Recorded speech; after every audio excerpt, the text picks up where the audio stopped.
And welcome back. And before we went on a break, we had already told about the Solidarity for Freedom group as they advocate for freedom of all end bad governance protesters from earlier on this year.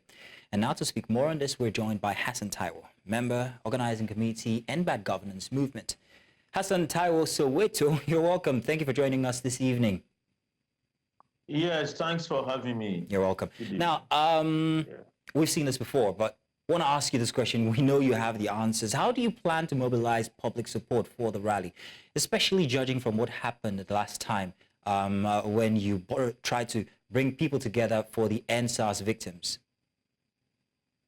Well, we are hoping that this time around, the police would have learned its lesson and they would be more civil because the issues that is making us to come out this time around is a very important issue. We are marching to ensure that the Nigerian government does not sentence to death peaceful protesters. AdARAMOYE Michael Lenin and 10 others only protested against hunger and hardship. They did not commit any crime. Meanwhile, they are being charged for treason. The ultimate sentence for treason under Nigeria's law, the ultimate penalty, is a death sentence. So why we want to march out on Friday is to demand that, protesters, should not be charged for treason. Protest is not treason.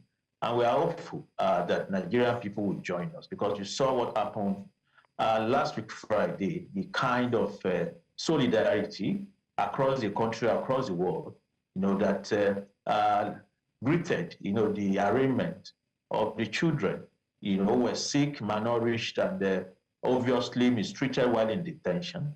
That global outrage is a sign that the Nigerian people, the global community of the working people, will never at any point in time fold their hands when the right of ordinary people are being trampled upon. And we are hopeful also this time around that that Nigerian people are going to rise up also to join us to demand that AdARAMOYE Michael Lenin and 10 others should be released. So we are very hopeful, but like I said earlier, we expect that the Nigerian police this time around will respect our right to freedom of lawful assembly. The Commissioner of Police in Lagos State has been appropriately notified of the procession that we want to have on Friday. All right, now, Hassan, let's talk legal representation. Many applaud you for your stance and the movement, but what legal strategies are being pursued to challenge the charges against those still in detention? Well, our lawyers, Mr. Femi Falana, SAN, Mr. Olumide Fusika, SAN, as well as several other, legal luminaries who are in the team of our legal defense, obviously, have a design strategy to ensure that they gain freedom for our comrades. I'm not a lawyer, so it means that there's very little I can say regarding that. But you have seen the kind of stout defense that our lawyers also put forward for the 114 who were released yesterday. That shows that very clearly our lawyers are actually up to the task. What is left for us to do as the Nigerian people is to ensure that we do everything to aid the job of our lawyers in court. While our lawyers are in court, trying to convince the judge why our comrades should not face this kind of sham trial, Nigerians marching on the street can help to further convince the state, that this is not a matter that can be treated the way they are treating it. So it's very important, that the Nigerian people actually come out on Friday at the protest, to demonstrate that solidarity with those who are standing trial. And in addition to withdrawing the charges, what other actions do you believe the government should take to demonstrate accountability for the treatments that they had meted to these protesters and also the minors as well? Yes, like we said earlier today at the press conference, we think that the release of the minors is not does not atone really for the physical and psychological damage that has been done to them. They spent nearly 100 days in detention. They were brutally treated during the period they were in detention, and all of their rights, are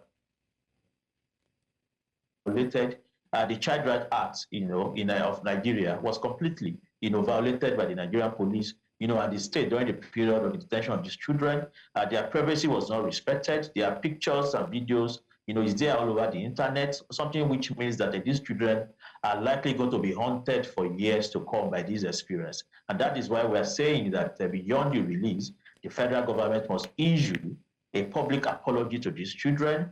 We also are demanding adequate compensation for these children. Also, the Nigerian government must ensure that there is a psychosocial evaluation and support for these children. Because even for adults, when adults are incarcerated, it causes a lot of damage to adults, let alone when children are incarcerated, in our very terrible custodial centers. You can imagine the kind of damage that has been done to them. So they need psychosocial support. They also need, to go back to school. The education must be supported. And most importantly is that, the Nigerian state must also ensure that this is the last time that the right of Nigerian people to lawful assembly will be so trampled upon as we have seen in the last few months. Those are the things that we expect the government to do to ensure that the protesters who are currently standing trial today, who have gone through this ordeal, begin to, have their hope in the country restored. Because the experience of everyone over the past few months is that we are slaves in our own country, and that we have a government, which is it's actually a dictatorship, even though that government claims to have been elected. So it is very important, if President Tinubu wants to have a legacy that is positive, that he does everything to correct this kind of impression. And the way to do that, to start by releasing all of the protesters, withdraw charges against them, issue a public apology, and give adequate compensation for all of those, who have suffered irreparable damage. Hassan, Soweto, want to say thank you very much for joining us this evening on the news. Thanks for having me.